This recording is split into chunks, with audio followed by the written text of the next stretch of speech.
Hi there, I'm Andrea Koppel, and it's Time for Coffee, the podcast where you get to hear firsthand what the jobs and careers that interest you the most are really like. Hey there, Java junkies. Welcome to another K-Cup mini episode of Time for Coffee. By the way, K-Cups come in 3 sizes, single, double, and triple shots, or roughly 1 minute, 5 minutes, or 10 minutes in length. So if you don't have time to throw back an entire caffeinated career conversation, these K-Cup mini episodes of T4C can give you a quick caffeinated fix, whether you're on the go or you only have a few minutes to binge. So grab your mug and take a chug, because it's time for a caffeinated career double shot K-Cup with my guest, Ann Hornaday.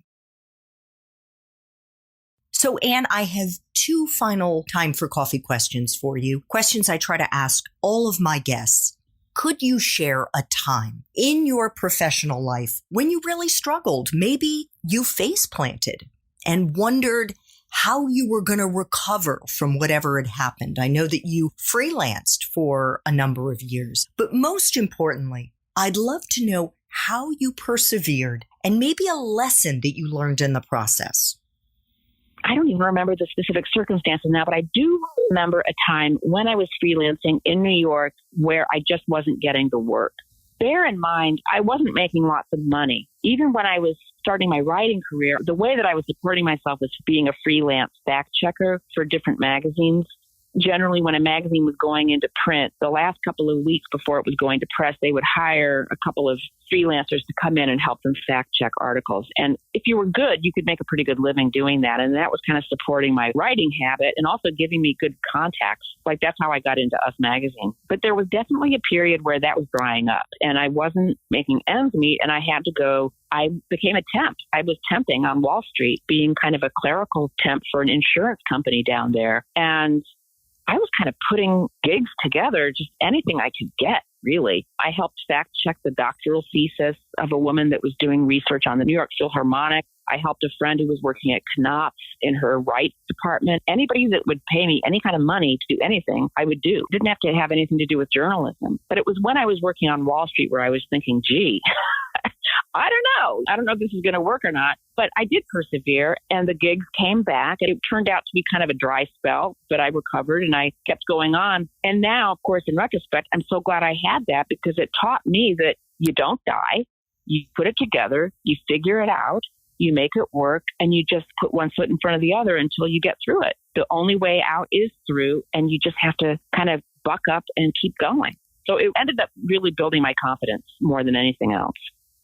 Oh, thank you so much for sharing that. And honestly, I have found a very similar mindset to be incredibly helpful. Just put your head down. Don't give up.